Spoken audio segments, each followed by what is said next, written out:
what's happening, Val? Great. That was very podcast voice of you. I think so. I've been listening to more podcasts, and this is the cadence of my voice. What if you just talked like that for one whole episode? I could do it. I think I would go crazy. I sat still for an entire episode. Wait, you did. That's coming up soon. Yeah, for those who are not regular listeners, there was an episode where Chad made the mistake of wearing a really noisy jacket, and it was going shh, shh, shh, shh. Well, I can talk in this tone, like these tones, Val, like old school radio jockey. I don't know if I like that. No, probably not not. like that. Yeah. How's it going?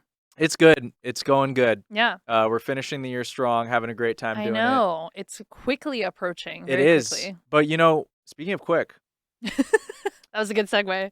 But we had a producer by the name of CHYL come in today, and she produces Speed House. That's what she's known for, and she likes Formula One racing. I know, which is funny. Actually, we didn't even get to talk about the irony of her name being CHYL and everything about her career's fast. Yeah, but she was awesome. I actually love both of us, and Jose, who's our producer, invisible producer, had never met her before, which is funny because she's been making some noise in the scene, and she's lived in LA for a couple of years. So it's actually really fun to meet people for the first time and then also hear about their journeys and everything. She's a really unique one. She's from China, grew up there, moved over to Canada, and then made her way down here for music. And her journey has not been linear in that way either. She started off with a very normal finance job, which is kind of crazy. So very relatable, I would say. The whole thing. There's a lot of parts of her journey where I feel like a lot of our listeners and other guests that we've had similar, trying the normal life and then going for music, and look at her now. She's doing great.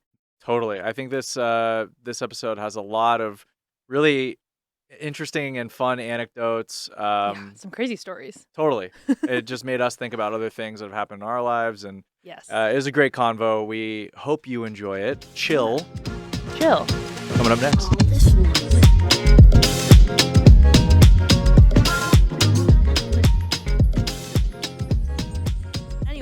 Hi, CHYL. We're so excited to have you. I'm really excited to have you. Me. Of course. Wait, just you? Just me, not Chad. Chad is super unexcited to have you. That obviously. felt very, she felt very... Yeah, me. I'm claiming it.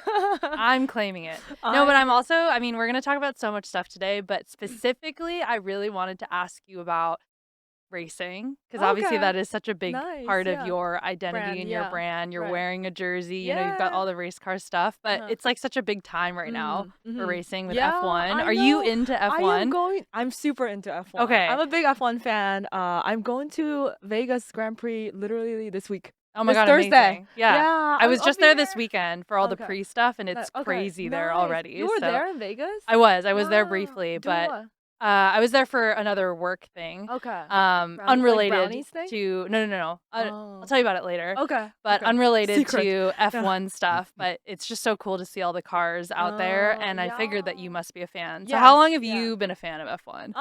For a year and a half ish or 2 years. Okay. Ever since the Netflix documentary came out, I got hooked on it.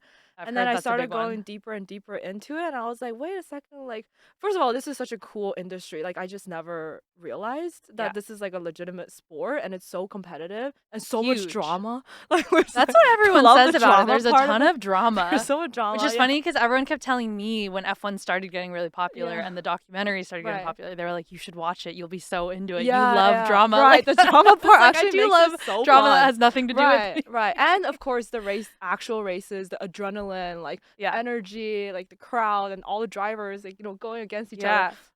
Anyway, I was gonna say I love it when they go bowling, when they crash, cars crash into. Anyways, I shouldn't be saying that. No, I but think it's people. Fun. That's part of it. It's fun. It's fun to watch. The danger. They're all living life on the line, literally.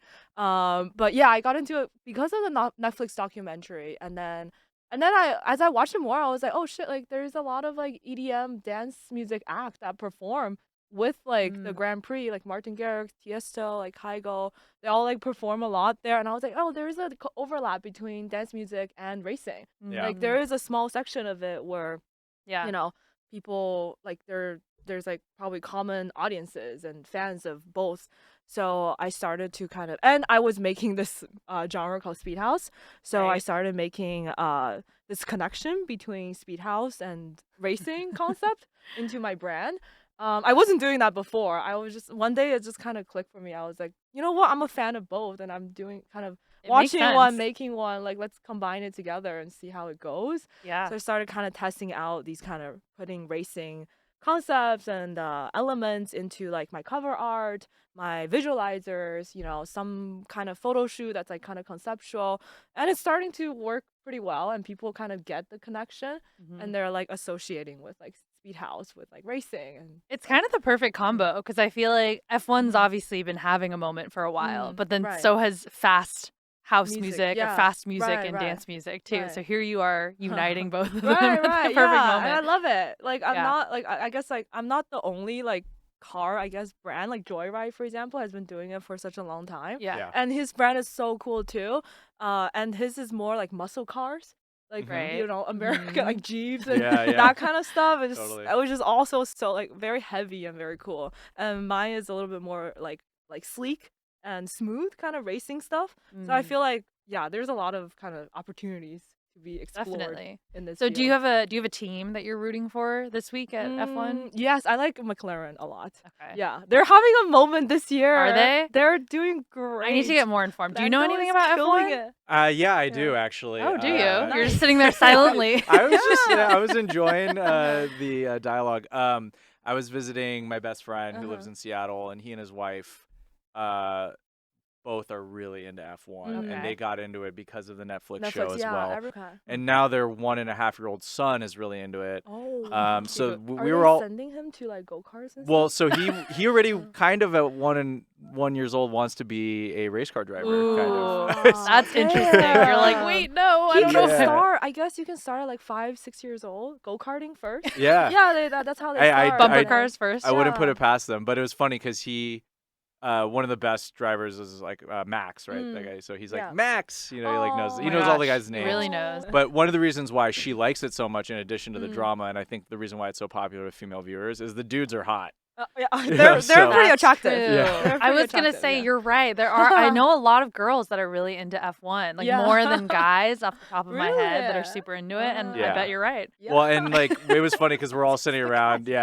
All of us were sitting around, and she was like showing me their Instagrams, and like if you didn't know that they drove cars, you'd be like, these are just some models, hunky European dudes. For sure. So, it's like the soccer effect. The soccer players are also very like global and like attractive. Totally. And I feel like now after this last World Cup, people were like really into soccer. But I think that but going off that too, I think it is good to have that imagery with.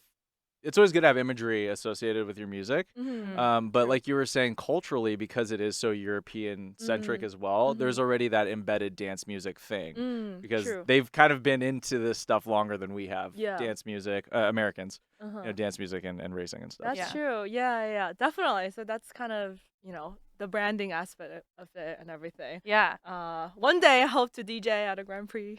You know, I mean, it's definitely possible. And I was going to say, in addition to that, like, I totally understand the connection because it is so global of a sport. And I feel like dance music has always had that play for it better than other genres out there where, like, it doesn't have to be lyric driven. It doesn't have to be like you have to understand English. Like everybody loves dance music. It's very visual. Like the F1 is so visual. Or it's just like energy. Like you're just like hearing the beat. So like I understand why that connection is happening. But let's talk about like your origin story because I think I'm super excited to hear about you growing up. You didn't grow up in the U.S. or in Canada. You grew up in China. So where in China did you grow up? I am from Liaoning, China. I grew up in like a, what is it called? Like a seaside city in China. And it's like in the northern part of China, very close to Japan. So there's a lot of Japanese immigrants and Japanese like cultural influences.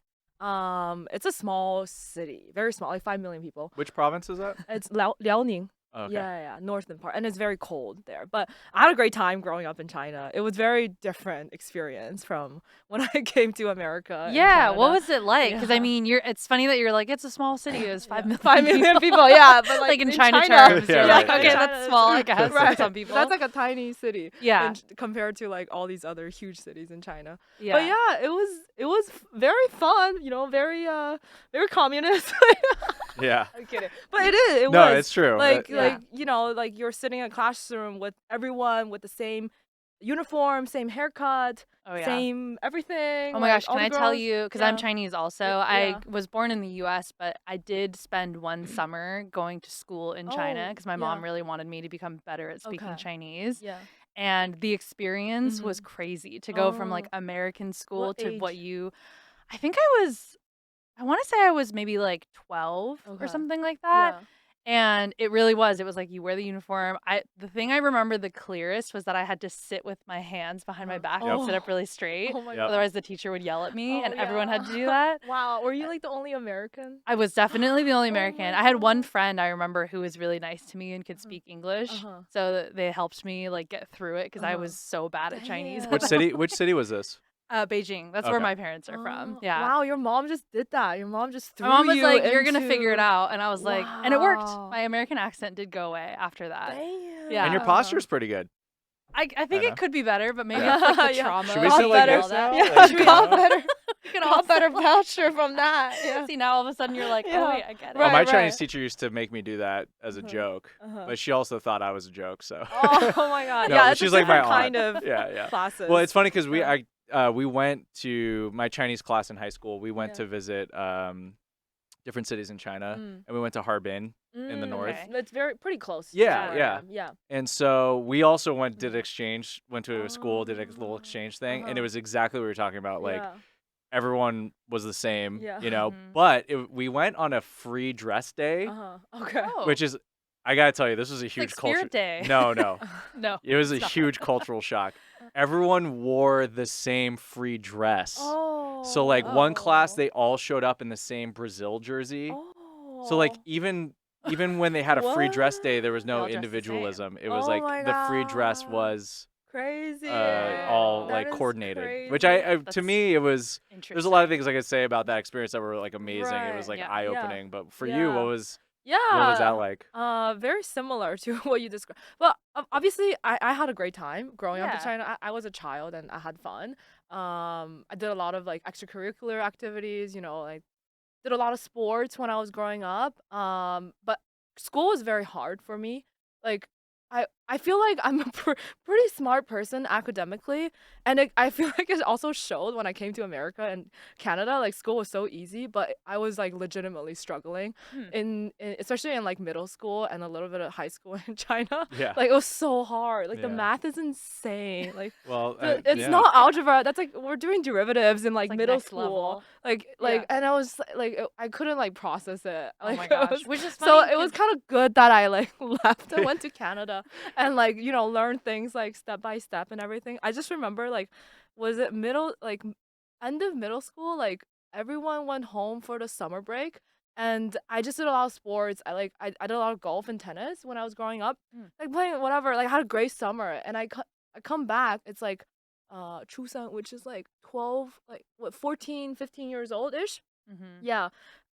Came back and then the first day we had chemistry class and the teacher just started whipping out chemical equations. Oh gosh. Like just started like doing all these chemical solves on the blackboard and everyone was like know the answer and I was like, what Oh is my God, going that's on? like a nightmare. What's an going actual on? Like what nightmare. are Oh these my things? God. Like what's like what is going on? And Yeah. turns out everyone else was studying in Oh. the summer. Like everyone else summer break was Yeah. like studying chemistry and physics to get up to speed when you hit the first day of school. I was like playing Like, I sports missed the and whatever. memo. Yeah, I missed the memo. I was like, holy shit, this is crazy. Oh my Like, gosh. It was pretty tough, yeah. But school was tough. Yeah. But everything else is great. Like I had a lot of great friends. I still keep in contact with them. Yeah. My parents are in my hometown right now. Oh, nice. They're having a great time also. Like my city is awesome. It's very clean and air is fresh and very safe. You can go around by yourself and not get into any trouble.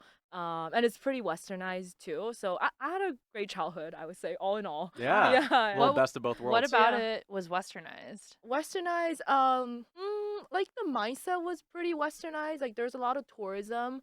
A lot of Japanese people immigrate there. There's all of Japanese culture. It's like a melting pot. Pretty kinda. open-minded, I feel like, about things in general. And people are very nice. It's because it's like a small city, so like it's pretty intimate. If you go up to anyone, like they'll have a conversation with you. Like they'll just talk about random stuff. Like people to people, it feels pretty close to each other. That's cool. Yeah. So, were any of the extracurriculars that you did music related back when you were a kid?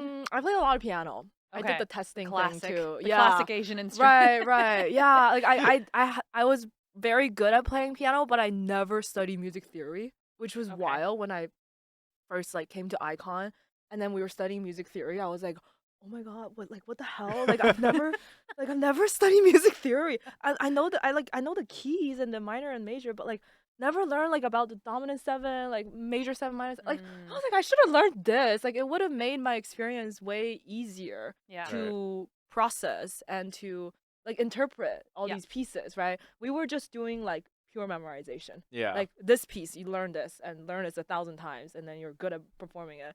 But you don't really know like what's the theory behind it. Right, but I feel like in that situation it's the case a lot with producers and DJs, but like when you have an ear, like you probably have a great ear. So sometimes like I wasn't trained in music theory, but when it comes to DJing, like I have a pretty solid ear. Yeah. So I think it's better to have that and then learn the music theory stuff later on than never having like a good That's like, true. natural sense. That's very like important to have a good ear for it and make sure the mixes are sounding right. And everything makes sense, like matching and everything. Well, I never mixed in key before, and I also started like that too. I was like, oh, I forgot, I didn't realize, and someone was like, you should do that. That's so funny. All these years I had never been mixing in key, and then when Jose had actually helped me get familiar with how to mix in key and where it's all, and then I was like, oh, I've been mixing in key all these years. Because I could just hear it, you just hear it. Yeah, right. so like this makes sense. That doesn't make sense key wise. Yeah. That's so true. I think that for music production, obviously, in a lot of areas, music theory is important just to get those brass tacks down. But I'm sure just on your own, you had a really good sense, when you started. Right. I think I have a good ear for it. Yeah.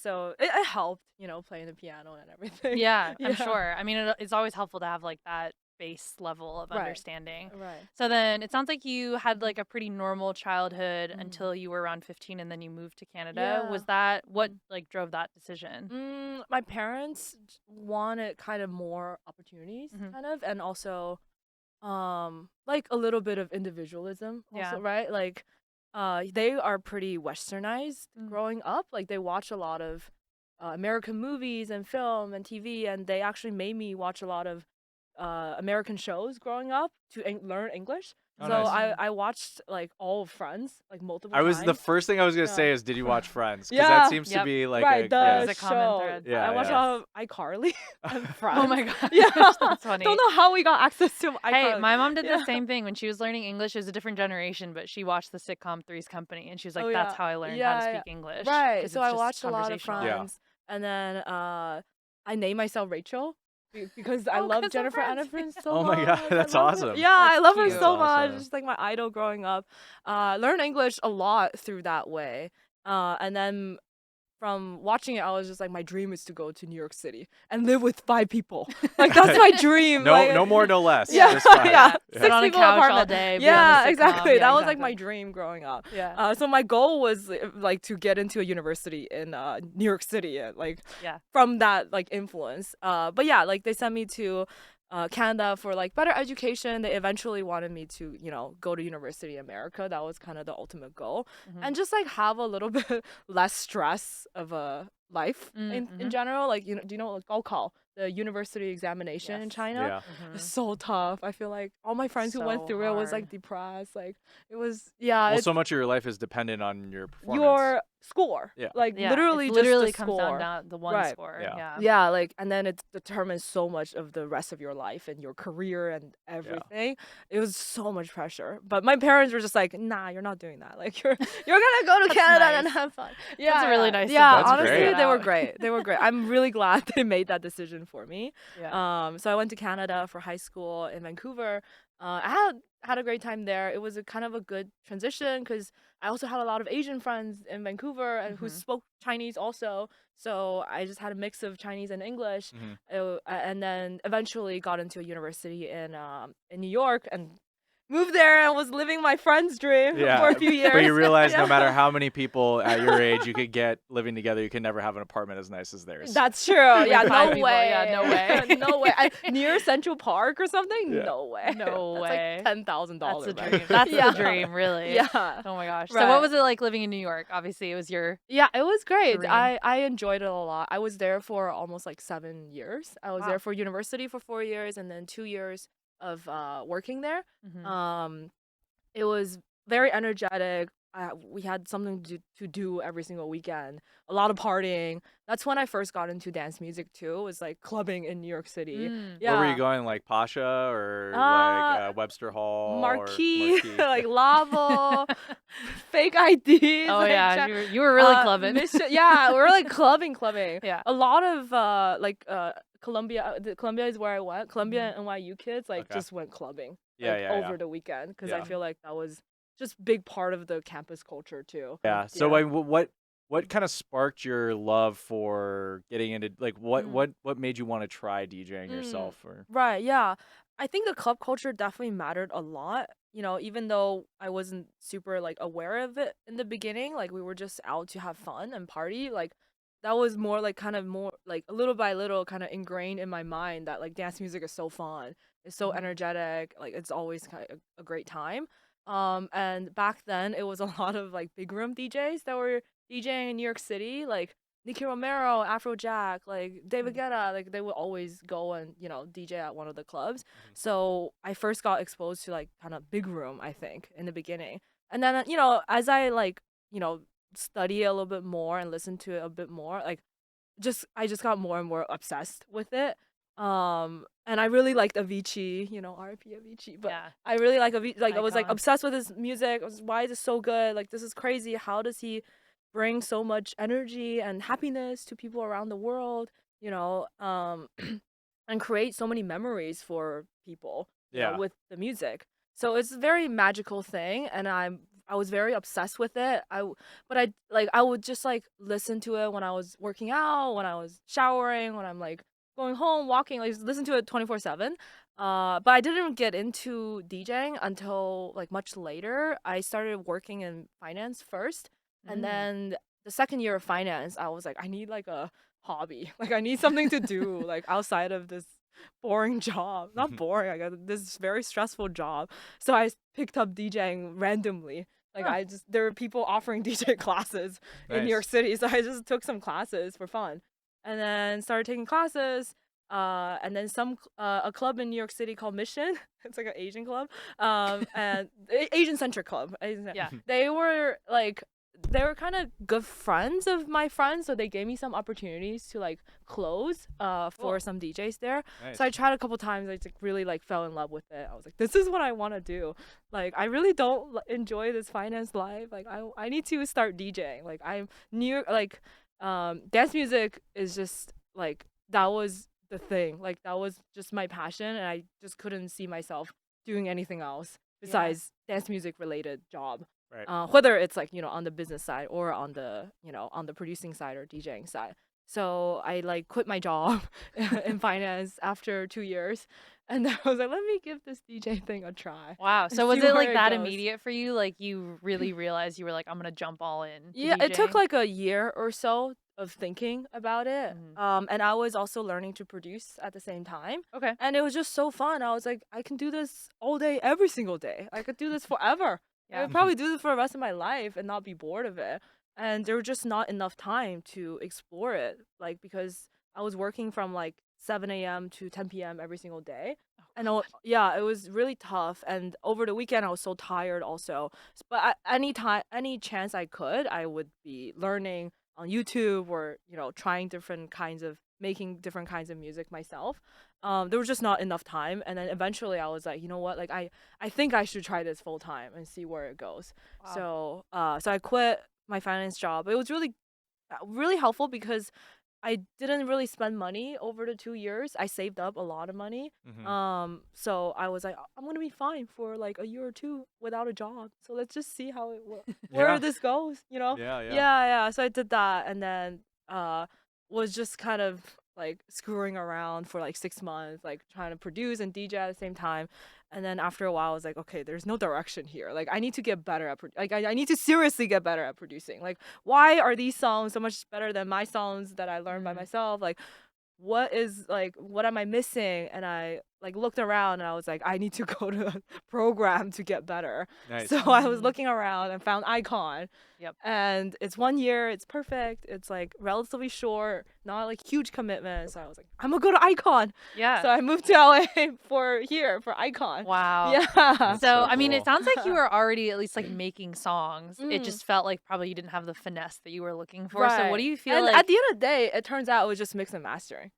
Honestly, in my opinion, like at the end of the day, like why it doesn't sound as good was mixing. Like, yeah. That's what it comes down to. Honestly, yeah, mostly it was mixing. So like Icon You were taught almost me there. so much. Yeah, right. Because I think if the idea was good, it would be a good song. But like how you get to the very pristine and crisp and unique sound designs, so much of it is just tweaking and mixing. So but what were some of the things that Icon helped you with when you were part of the program? Yeah, so much, honestly. Like sound design, there was a whole class for it that was amazing to really understand every single button on Serum. Yeah. I didn't really do that by myself. I was just relying on presets.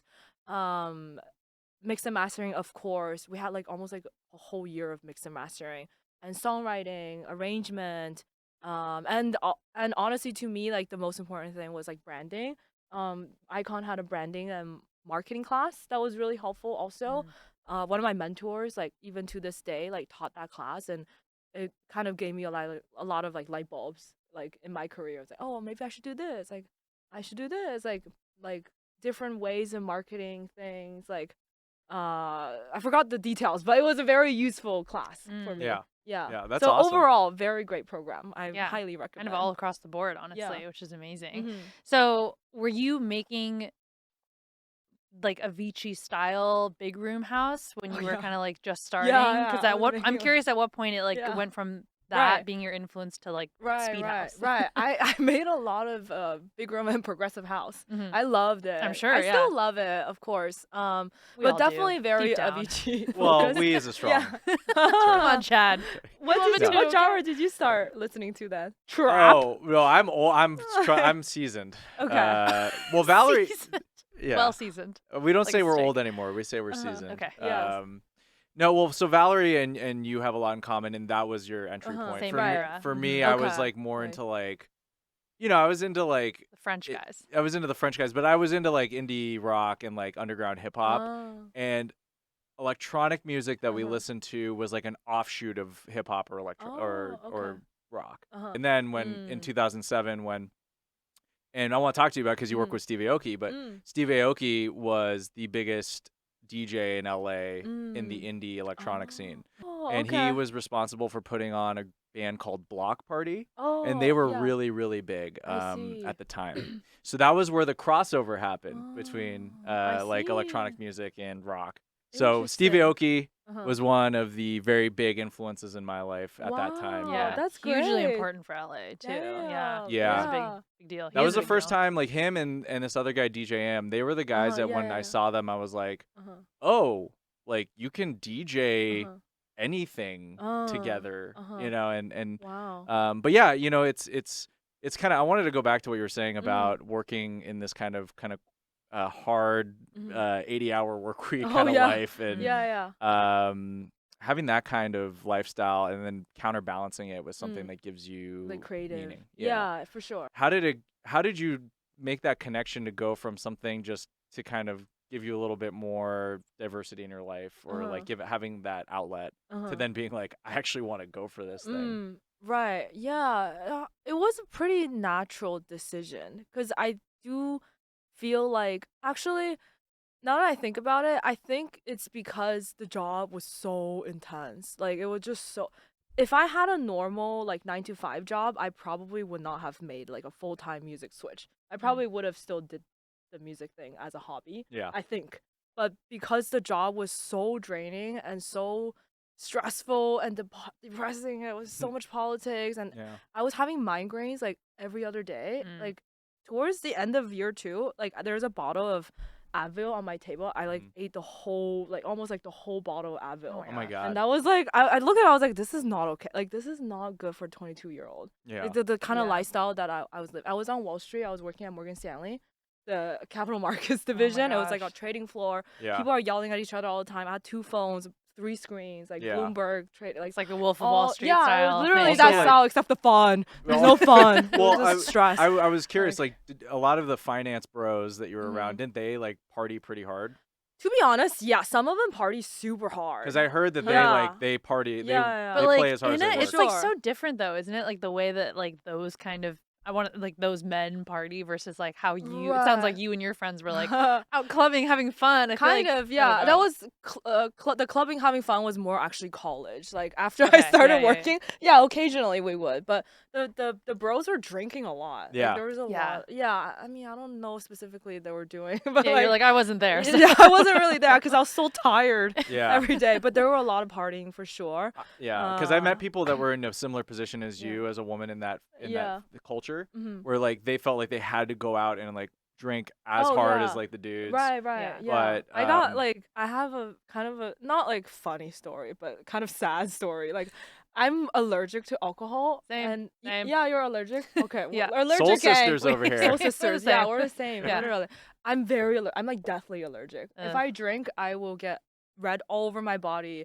Itchy, super itchy everywhere, like headache, massive headache, like pass out, like just all these bad things like it's terrible happening at the same time. So like I never liked drinking and I never fully realized that I'm allergic. But when I was in banking, all these people were just hazing me. Like they would put us into rooms and just haze us to drink. Oh, and like gosh.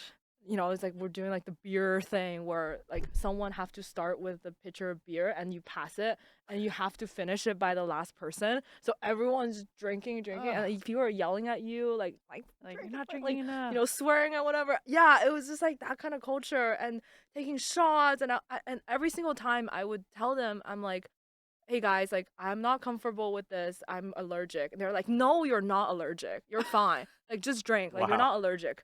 Yeah, it's that kind of culture. I mean, it really is like a frat extension. It's a super frat. Yeah, it's a super, and the girls and the guys, like they're like all kind of like that, and I was just so uncomfortable. It was like, this is terrible. No, it's like, not. I need to get out of that's here. really like that's really unfortunate. I think we're like all revisiting like the way that like hazing is like in a lot of different institutions, but it is what I've recognized wherever I've worked, whether it be in retail or at a movie theater or here in this industry. A lot of people like to take the interpersonal dynamics of either high school or college and apply it to their work environment. Right. You know, Yeah. there's something about the way that people are like in cliques or there's drama or there's relationships and like this kind of stuff where, you know, you can see that it's like this is kind of the same as it was on like my floor in college, but we all work together. Right. So that is interesting that True. that was that kind of like the toxic power experience. dynamic. Of power course, it's not like sure. with every single department within every single like Wall Street bank, but my division was kind of like that. Just the younger people, like it was kind of like that. The older people, they're like all have family and home. They're like going home. Like, after, like you guys do your thing. Like, So I'm curious though, because you were working this very, you know, like a high earning job, I'm assuming, and demanding, and sounds like a job that a lot of Asian parents would be happy that their kid was having. You know, my parents were so happy. I was like suffering, crying every day. My parents like so proud of you. Like that's great. Like telling everyone like my daughter works at Morgan Stanley.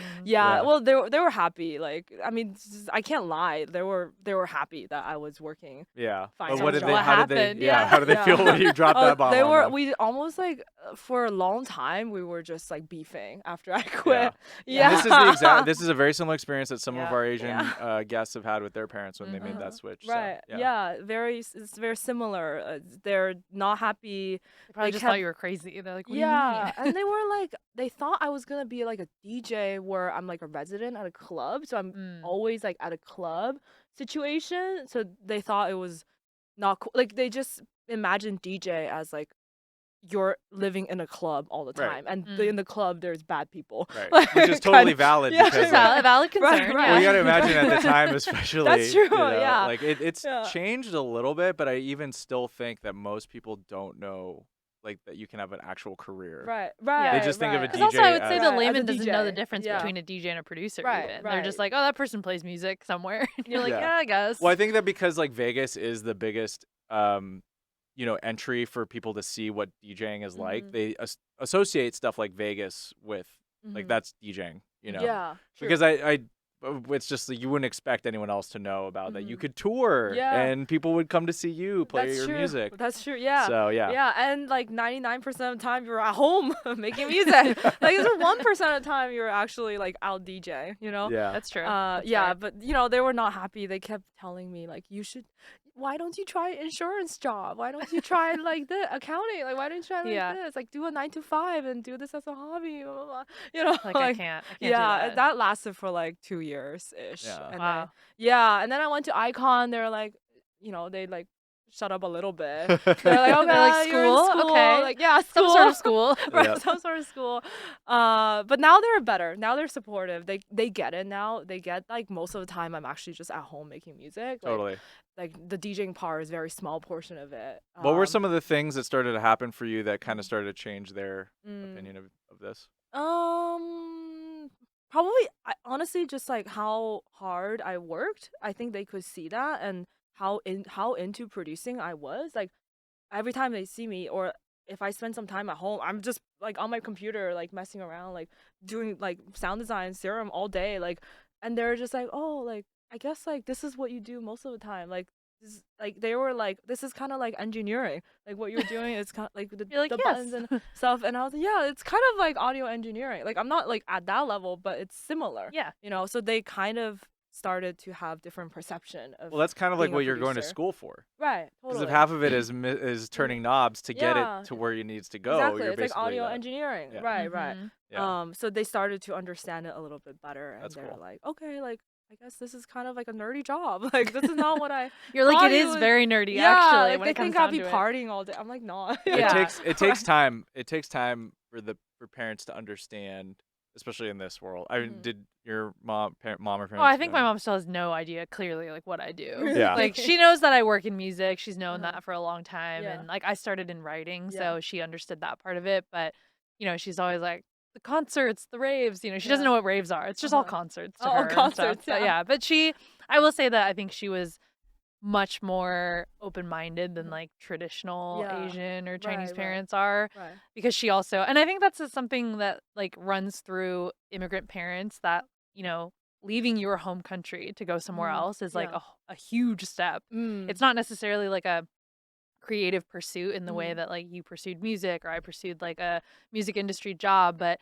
it does take someone who's like, okay, you're going to go off the beaten path and like do something different. So I Right. think they do appreciate that deep down, even though they're just afraid that Yeah. you're like going to be poor or Right. something. Absolutely. Like, you immigrated to take. You already took a Exactly. huge risk. Exactly. Right? Yeah. Yeah. Like Yeah. you should let your kids take some risk also. Yeah. So Yeah. I do feel like my mom knew that deep down. So she was Mhm. always more open of That's like, as good. long as you can Yeah. like make it work and she trusted me that like I would be able to figure it out. And Uh-huh. after she saw a while, but Uh-huh. yeah, I think Nice. they're a little more Uh-huh. supportive in That's that good. way. That's Yeah. good. I thought of like a funny meme I saw the other day. It's like Asian parents will force you to play piano like forever, 24/7, but becoming an actual pianist, nah, like that's not it. That is true. Yeah. It's true. You're Right, like, what totally. the heck? Like, what were well, all those yeah, hours right, spent for? Exactly. Like what, Just then to why sit in the living room Why and did play I you study piano? piano so much? Yeah, that's why Yeah. I'm curious. So, because we were talking about Steve Aoki. Uh-huh. So you started releasing with Dim Mak, right? yeah. And Steve, I've seen him throw a cake at you. Oh yeah. So that clearly means that he has anointed you You've been as. inducted.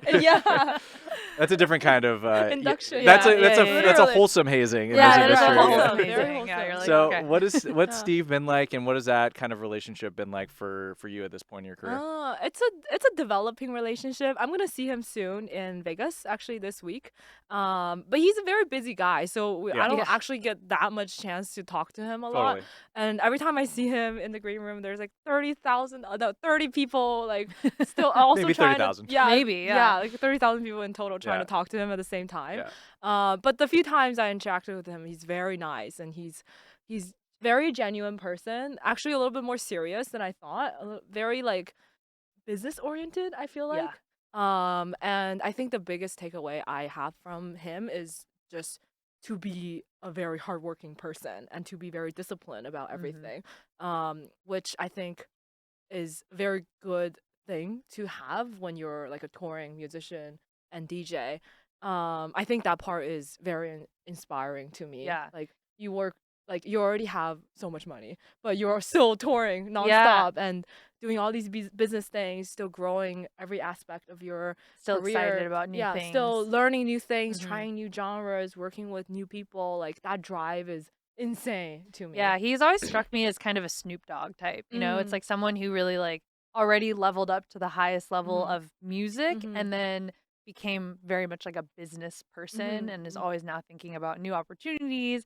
And I think another really cool part is that he's always with the label and the parties and everything, he's always made an effort to like bring up new talent. Like that's always been a part of Dim Mak and like his legacy as well. Totally. Even though it's like he's, you know, he's huge and whatever, but he's always like making some time to totally. bring up new artists. Right. Yeah. So Giving new artists opportunities. So because I think that I've poked fun at him before on this show too about, you know, times in our career where I think he was one of the poster children for this like EDM silliness or like the excess of, you know, but without him, you know, there's a very foundational piece of our industry that won't exist if he wasn't, True. if he hadn't been there. That's true. And like, you know, even if like I kind of stopped listening to some of his music as I got older, I'm just recalling like going back and seeing him play in LA and seeing a half Japanese guy up there.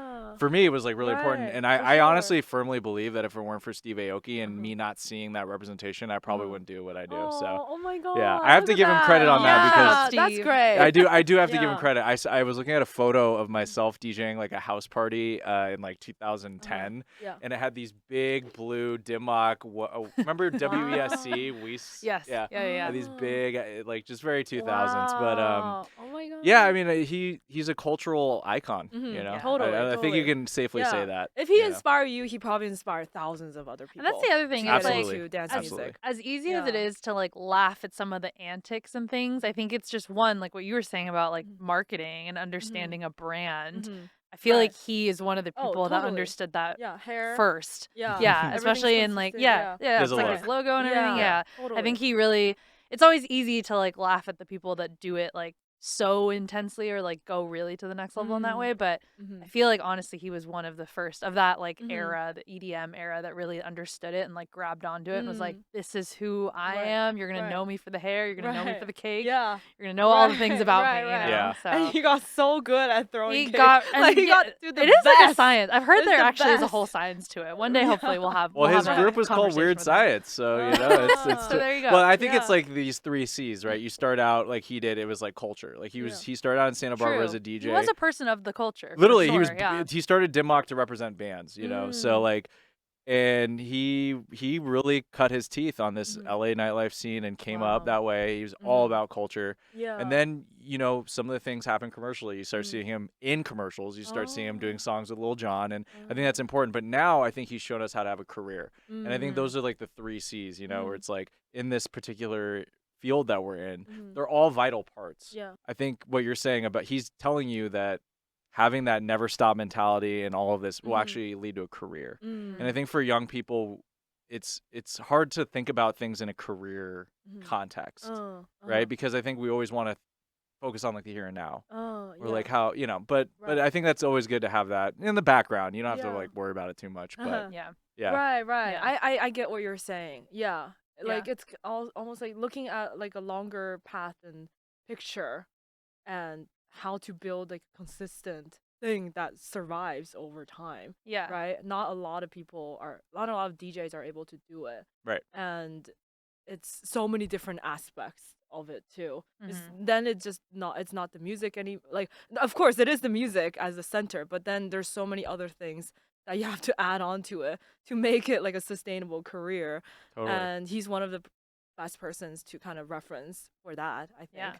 But I get what you're saying, where like there's a lot of artists who kind of focus on like now, like, but then a lot of times you got to think about how will this last over time, and your decisions right now, like how would that pan out, right? Like everything should be very thoughtful. sure. Yeah. Yeah, like, yeah, it's like kind of like seeing a lot of people touring and just drinking so much every single show.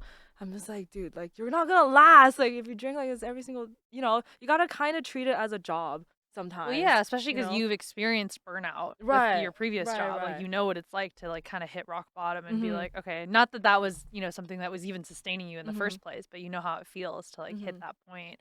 But before Steve Aoki and everything in Dim Mak, what were some of the big milestones that you started to hit as CHYL? Like, when did the name and artist kind of persona of CHYL appear for you? I started doing CHYL while I was at iCon.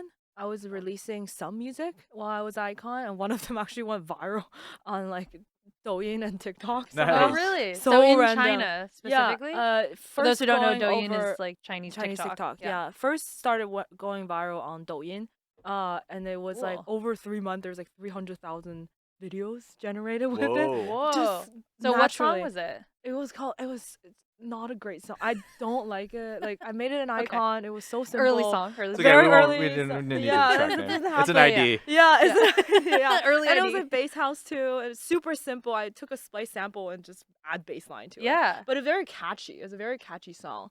So I think that's why it went viral. I released it with a Chinese label. Oh, wow. And then they didn't really do marketing. It just and then. But this happened while I was at iCon. I was like, I don't know what to do with it. Like, what I even do? So like, there was nothing that really came out of it. Like, Interesting. Yeah, it was just like a chapter that was really random. But that was like maybe my biggest like viral moment ever in my career. That happened at iCon. Yeah, that's super interesting. Never be able to do it again. My manager's trying so hard to make like a song viral. I'm like, bro, that already happened. You're like, the That magic shit already has hit. set- At least you got that out of the way. Yeah, Maybe like, it'll nothing come back happened. around. Because was there any ever, I mean, obviously you were already or still in school, so you were committed to that, but that's an interesting thing where it goes viral on Douyin, and you're obviously from China, so did you ever think about, oh, do I need to go back to China and like do some performances or make my way back to China and This connect is there? also kind of a funny story. I think I've only told it on my TikTok back in the day, and then I deleted it, but this is like so random. It's a very long story. Exclusive. Well, we've got time. Exclusive freewheel. Yeah, and it actually relates to something that happened recently too. But I'm just gonna be a little bit petty and talk about the whole thing. Sure. Yeah, let's get petty. Let's get go. petty. Take the glasses Yeah, the off. glasses are off. She's Let's getting get ready. Exclusive story. Basically, that song went viral, and I was working with a Chinese manager on the label side. Like, he was managing me. And he was like, you need to come back to China and tour. Like, I can get you tour. Blah, blah, blah. Like, and then this is during COVID, and I was still in iCon, and I was like, okay, I'm down to tour. Like, let me finish iCon, and then immediately I'm gonna go back to China and tour. And this is like a management/label company in China, and they're pretty big. Like, they have a lot of big pop stars, but they're expanding their EDM division. So I was so excited, and then after I graduated iCon, I told all my classmates, I'm like, bye guys, I'm gonna go tour in China. Like, you were screw on you all. set. Yeah, I'm good. Like you guys are, doing whatever. I'm gonna go tour in China. Oh no. Oh no. And then oh no. And then so I believed him, and then I went back and I quarantined in the hotel room by myself for 3 weeks. 21 days Whoa. in a very So shitty little long. hotel room. I like go crazy. Like, I literally go crazy, insane. Yeah. I thought I would be producing. I couldn't, because I was so like No depressed. stimulation. Like, this is like all I'm staring is like a wall. I couldn't even produce music. I was just like playing video games like 21 days. I come out and I go to this random city that the label is based in, and I meet my ex-manager for the first time. And then I meet him, and he's like nice and whatever. And I was like, okay, well, what's the plan? Let's tour. You're like, I just finished quarantine. Yeah, Let's go. I'm ready to tour. And then he like legitimately, he looks at me. He says, "Oh, my plan is to put you in a 5-girl TikTok like group for you guys to tour together. Like, I'm forming this like TikTok super group, and all these girls are like TikTok like dance girl, like oh my god, he was trying to like pop group you. basically, yeah, like a Whoa. K-pop group or something. Yeah. And then he's like, you're perfect because like everyone else is a DJ and you're the producer. Like, you're the producer face of this group.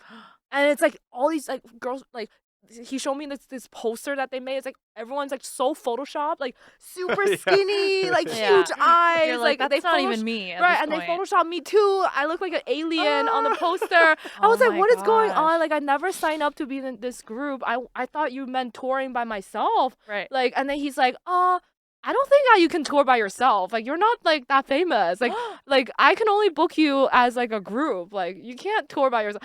I was like, holy shit, this is like bamboozled. I'm bamboozled. You got bamboozled. Yeah, for you really sure. got bamboozled.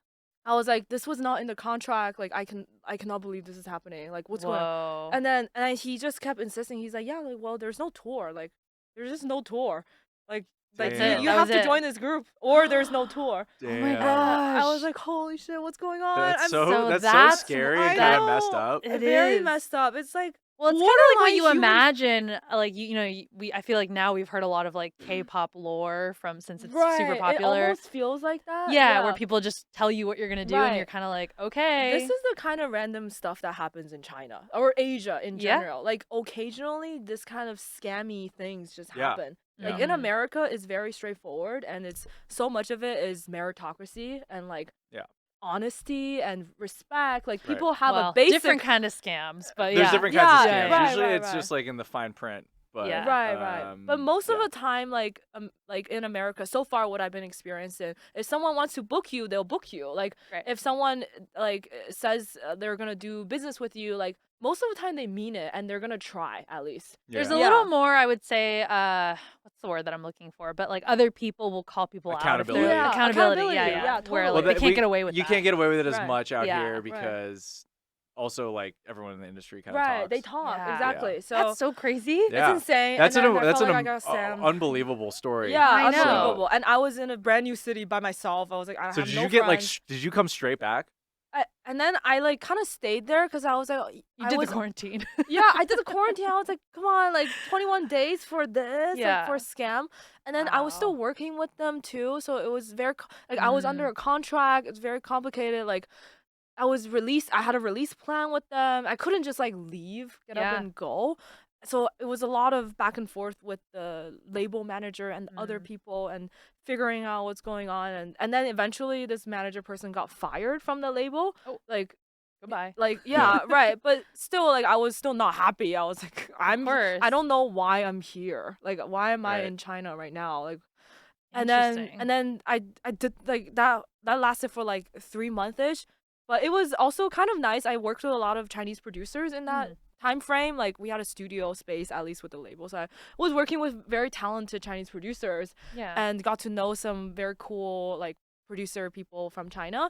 And then eventually, after 2-3 months-ish, I left and came back to LA, and I was like, I'm gonna start fresh. Like let's just pretend none of this happened. Wow. My friends were from iCarly, like, how was tour in China? I was like, that did not happen. We don't want to talk about that anymore. Yeah, I don't want to talk about it anymore. Hey, like, a lot has happened in your career already, even though it's only been a few years. It's only been a few years. Yeah, you had a viral song. You already got scammed by management, and Steve Aoki threw a kick at you. I mean, you were already like, that's true. But a lot of my peers have similar scammy management stories. Well, specifically in Asia. No, like American, Europeans, Americans. Well, that's what actually I was gonna say. Yeah, it's like, not always gullible. Yeah. Management is one of the hardest things to get right the first time as an artist and as a manager. A lot of times as a manager, you take on, when you're starting out, I can say this from my side when I was used to be you take on the wrong artist too. Like the relation. I think the problem is that sometimes in your situation, especially, management was the problem and is predatory. But also, like, there's like it's a two-way street. I always think like manager and artist relationships are almost like it's almost like commenting on someone's marriage, because it's like there's two sides. It also works differently for everyone, right? That's the other thing. Like each artist is individual, so like they work with people differently. So, but now you have a better team, right? For sure, I love my team right now. Like, my team's awesome. So like the first time I didn't get it right, but second time I got it right, and I waited a long time before I signed to anyone. I had to make sure, like I was very careful. Went through a lot of different kind of managers and kind of did a lot of trail runs with people, and it, like I know because of the first time, like I'm way more careful in terms of who I work with now, which is a really good thing. I think it's a huge lesson learned in trading of like a 3-month Yeah. like I know. disaster. I was gonna say, I mean, it's such an interesting. That's a crazy story, but also a really interesting. In response to the question that I was asking you about, like, when did CHYL first feel like it was becoming an artist project? Then this is so random. This is like the petty part too. Like the story has not finished. I guess there's more. Yeah, there's more. And then I was in Amsterdam recently. I was at ADE. I played a show with Mastercat ADE, and then at one of the days in Amsterdam, I bumped into this manager. No. Oh my god, this guy. And I was with my friends and I was walking through a hotel lobby and then I see someone like, "Hey, Rachel." And I was like, and then I didn't realize who it was. I was like, "Hey, what's up?" And then I see him Like, and then he was like was trying to stop me to say hi to me. Like this dude had the audacity to try to say hi to me. Like, and it was like trying to like stop me to say like to catch up or something. That vibe.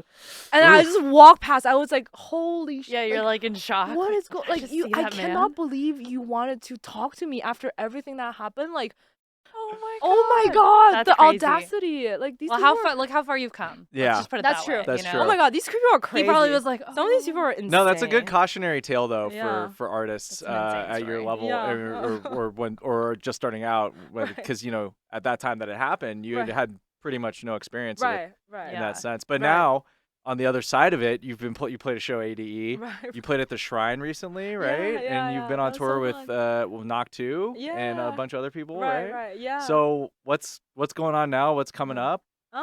Nothing's coming up. I'm kidding. You got I'm stuff done. going on. Yeah. Don't lie to us. Yeah. I'm continuing to tour with some of my favorite producers Okay. out there. Like who? Like Abstract, Dr. Fresh, maybe Steve Aoki here and there in the Mhm. future. And then working on my own headline show in Yeah. early next year. And it's Amazing. not announced yet, but I guess I can tell people. But Nice. but yeah, like Stay tuned. this is my Yeah. first time like doing my own stage design and Wow. like the whole kind of promotion aspect of it and how I want the show to look and what kind of concept is it, and it'll be tied to like a musical project as well, maybe an EP or something. Mhm. And so that's what I'm working on, spending all my effort on this So right exciting. now. That's Yeah, great. to do my own kind of world, like build my own world and what a chill headline show look like, Yeah. kind of vibe. So Ah. that's what I'm working on. I'm super excited. Oh my gosh, I'm Yeah. excited for you. I can already Yeah. tell. I can already imagine that it's going to Uh-huh. be really fun. Yeah, I hope so. I hope Yeah. so. And like thinking about support too, like what other artists can I bring on? Can I bring more Speedhouse artists onto my platform? And like how can I help these other artists to get recognition and all that? So that's what I'm very excited about. Is Oh my That's gosh. great. keep pushing the sound and keep pushing this genre forward. Yeah. Yeah. Yeah. And Well- working on collaborations with Yeah. different artists that I can do like a Speedhouse drop and a different drop, like a trap drop Cool. or a dubstep drop or something. So I'm very excited to kind of expand. Yeah, into That's so different fun. genres. Yeah, I mean, that's going to be exciting. And I mean, I also want to ask you, you just told us the crazy story about your first experience kind of going back to China, but like, yeah. would you ever think about going back to China and like Mm. bringing your sound and like I would love to, dance of music course. sound there, Yeah, yeah. despite all the disaster. That's it, of course it's kind of on me too to kind of go in solo without any precaution. I would love to. I think China would love Speedhouse, and Yeah. I do think I have some Chinese fans out there. oh yeah. And I think I can bring a positive image to Asia, to China in general. Like there's just not too many female producers in general. I think it would be nice for the ravers to see there's like Chinese girl Hometown making hero. music. Yeah. Not hero, I guess. Yeah. But hopefully inspire a lot of people to start making music too and see like this is possible. Like, like Asian girls make dance music and perform like and Yeah. Have their own yeah. headline shows Right, and whole right. projects and everything. Right. So I think I want to bring like a positive representation, Mhm.